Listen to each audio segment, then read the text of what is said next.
He says Africans need to be slaves again, or they need to recolonize Africa again. And if so many of these countries around the world are incapable of governing themselves, then it's time for us to just put the imperial hat back on to say, we're going to govern those countries if you're incapable of governing yourselves, because enough is enough. We're done being invaded. Because our own national security risk is at stake. Exactly. National security interests are at stake. You can say that about pretty much all of Africa. They're incapable of governing themselves and benefiting their citizens, because the governments there are all about looting and pillaging and lining their pockets and going shopping in Paris instead of actually. All right, hold on a second. Hold on. People on the left are going to watch this. They're going to say, wait a minute, Erik Prince is talking about being a colonialist again. Absolutely. Yes. Enough. Because if you go to these countries and you suffer, they're absolutely corrupt, made-up governments that are just criminal syndicates. Made-up governments. He says African leaders are corrupt and Africans are not able or are not capable of ruling themselves. So the white folks should put the imperial hat on to go to Africa and make us slaves against the audacity of this man. And the same man is also in charge of the mineral resources of the Democratic Republic of Congo. We will come there. But guess what? These are all African leaders who were all assassinated by the West. Here you have Thomas Sankara and all other great African leaders. There you have Patrice Lumumba, and the list goes on. In the case of the Democratic Republic of Congo, they assassinated Patrice Lumumba right here and put Mobutu in power, a dictator who unalived his own people by giving the mineral resources to the West. And the same people are saying that Africans are incapable of ruling themselves. This is what you call evilness. This is what you call the devils. This man is Erik Prince, and he is the founder of Blackwater. Blackwater is a private military company. In 2007, some of his soldiers found guilty of massacring the innocent people in Iraq. Yes, they massacred the innocent people in Iraq. 17 innocent Iraqis were being shot dead by his soldiers. And do you know what happens? Nothing happens to them. Even they massacred innocent people in Iraq. Donald Trump just let them go by saying that you guys are free to go. Basically, they unalive the innocent people in a massacre, and Donald Trump is like, you guys are allowed to go. And these are the same people who are telling you that Africans are incapable of ruling themselves. And I have been seeing a lot of Africans also in the comments agreeing with that man based on what he was saying. At the same time also, we have this big head here, the president of the Democratic Republic of Congo, Felix Tshisekedi. This man just went to the United States basically to do a deal with them to control the mineral resources of the Democratic Republic of Congo. In return, they can protect Congo from the M23. My question is, if the United States does not care about the black babies in America, do you think that the United States will care about black babies in Congo? This man is out of touch. This man is just losing his damn mind, the president of Congo. And the worst thing about this mineral deal is that this man under Donald Trump's administration, Erik Prince, is now going to be in charge, or is now in charge of the mineral resources in the Democratic Republic of Congo.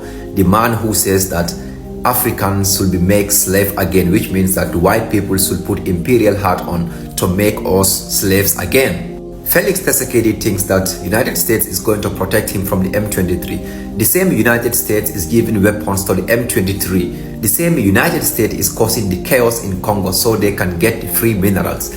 This man knows everything, but because he is corrupt, he's been compromised, he really do not care about the citizens of Congo. Instead of this man invest in the Congolese people, instead of this man invest in the Congolese people and fight corruption, be like the leaders in Mali, Burkina Faso and Niger, kick out the Western corporations that are exploiting the people of Congo. I mean, make relationships with countries like Russia based on true relationships, because those ones, they do not unalive our great leaders. This man chooses to go to bed with the Western countries, corrupt nations like the United States, basically to go and unalive more African babies. So yeah, if you think that you have a useless president and a lazy one, do not forget that Democratic Republic of Congo has currently the most useless president in the entire world, Felix Tshisekedi. But let me know in the comments, what do you guys think, because this is madness. For how long will you continue to wait for tomorrow? For how long will you continue to be deceived for tomorrow? Tomorrow never ends. Tomorrow never comes. How long do you want to wait? It is the same wait that your parent waited, your grandparent waited, your mother waited, and now your father waited, and they wasted their life on the platform of waiting for tomorrow. All right, you're welcome again to today's training and information section. Whatever you want to take out of this, pay close attention to this here. We have been told often that youths are the leaders of tomorrow. How many of you have heard that? Put it in the comment section. That we are the leaders of tomorrow. How old are you to be called a youth? What is the age bracket for a youth? When are you going to be matured for you to start taking responsibility and for you to start leading? In Africa, youth are the leaders of tomorrow. It is a cliche that has pushed so many people to the background. It has pushed so many sons and daughters of Africa to the bottom line because they are still waiting. They are still waiting. I want to ask you this simple question. If you add 10 years to your years right now, to your current age right now, how old will you be in the next 10 years? How old will you be in the next 20 years? Yet, you are the leaders of tomorrow. That tomorrow could be 20 years from now. That tomorrow could be 30 years from now. Because we have leaders who have prepared themselves. They are in position for 40 years, for 30 years, for 10 years, for 15 years. And they are not giving way because you are the leaders of tomorrow. Let me explain something to us here. Youth are the leaders tomorrow, building the future today. It is time for us to take our place and start building the future today. But you know what? The only reason why we are not able to take that position, why we are not able to do what we're supposed to do, to take the leading position, it is because of one little things that I want to share with you today. If you have come of age that you can put a baby in a woman's womb, or you can carry a baby in your womb, or you matured enough to be able to make some decision of who to be your friend and who not to be your friend, where to go and where not to go, what to eat and what not to eat, and all of that. And probably you've gone to the primary school, you've gone to high school, you've gone to college, and even if you have not done any of those stuff, you are able to make some decision that says you are an adult. Why on earth will you want to continue waiting for future that is going to come in 20 years time, in 40 years time, in 50 years time, until you are 80 years old? That is why those who are in Africa that are in their 80s, in their 90s, and some even above 100, they are still calling themselves youth, because they don't want you to realize that you are wasting your life, you are wasting your destiny, you are wasting your opportunity. Youth are the leaders of tomorrow. Youth are the leaders of tomorrow. But let me be clear, tomorrow leadership does not just happen automatically. Tomorrow's leadership does not just happen automatically. Leadership is not transferred by age. Dear Africans, my fellow African brothers and sisters, leadership is not transferred, does not get transferred to you by age. It is earned by preparation. Leadership is earned by preparation, by character, and by vision. So the tomorrow we're looking for, we have shortage of leadership in Africa. Quite unfortunate that most people in Africa, we cry for bad leadership. Everybody wish we have good leadership, but unfortunately, very few people are preparing to become good, to become leaders. Very few people are preparing to lead the way. Many people talk about how we wish we have a good leadership, how we wish we have a good government, we have good environment, but no one is stepping forward to prepare for leadership position. Tomorrow is like a relay race. The baton is in the hands of the current leaders, and eventually they must pass it on. The question is, will you be ready to run when the baton reaches your hand? Is our generation ready to run when the baton reaches our hand, or we are still pushing it back to the person giving the baton to us? Our parents, they have done their best. The current leadership, they have done their best. They are worn out, they are tired. And that is why it seems that they are no longer producing any result, because they are tired. But it looked like they have to keep holding on to this burden, because the next generation or the current generation is not ready to take the burden of leadership from them. We're not ready to grab it. We're not ready. We're not positioned to receive it, to run with it. For how long are we continue to wait? Youth of Africa, for how long? For how long will you sit? For how long will you sit back? For how long will you hold back? For how long will you keep thinking that you have another opportunity, when the opportunity you have is now to take the lead? That is why Africa Human Capacity Development, we are here to prepare leaders. We are here to fill in the shortage of leadership that we have in Africa. We don't want to join the congregation and the masses to complain about what we lack in Africa. We can supply what we lack in Africa. The courage that you need, the preparation that it takes for us to take the pattern from the old generation, we have what it takes to do that.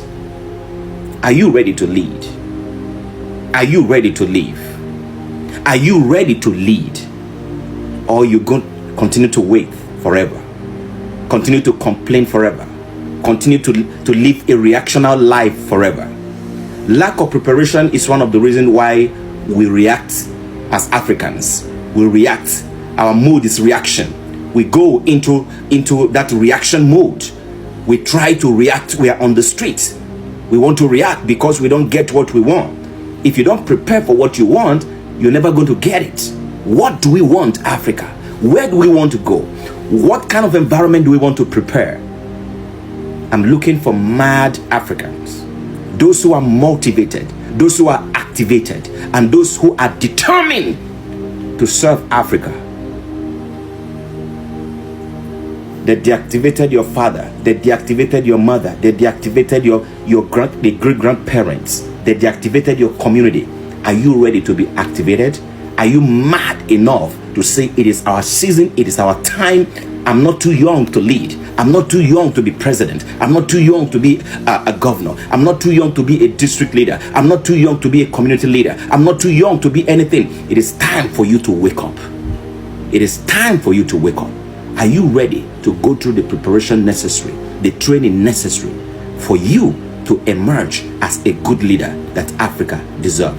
Leave me your thoughts, your opinion in the comment section. Save this, especially for those of you that are aspiring to become leaders, those of you that want to become leaders. Save this. We're going to do intentional training. The statement that says you are the leaders of tomorrow is an alert. Get ready, because something is coming for you. Get ready, because you're going to take control of the future. You're going to take control of the next thing. You're going to be, the burden is coming on you, the load is coming on you. How many are willing to carry on the load? How many are willing to run with the burden? Share this. Somebody must hear this. Someone is sleeping and must be awakened.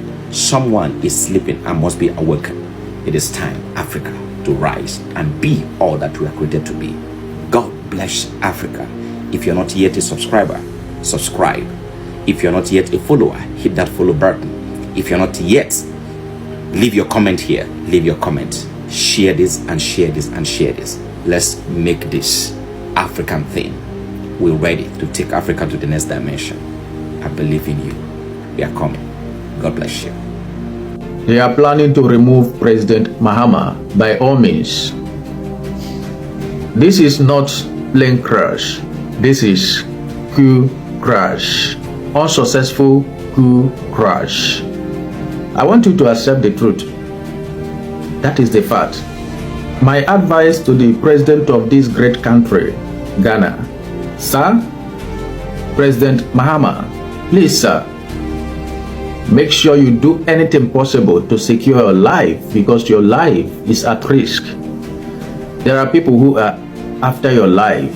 The West and some bad eggs within Ghana are after your life. So, sir, do everything possible to secure your life and secure the little freedom you are securing for Ghana. Please, sir, it is gradually getting clearer. I hope so. You know, a few weeks ago I made a post. I told you that I see the hand of the West behind the uprising in Ghana because they wanted only but one thing. They wanted coup. They want to remove the present regime because this present regime in Ghana told them vividly, I don't want you in my gold anymore. I'm able to manage my gold. This is the problem of the whole matter. Some people who were involved in online fight against the foreigners in Ghana don't even know the source of the whole matter. Do you understand? They don't know what is going behind the back.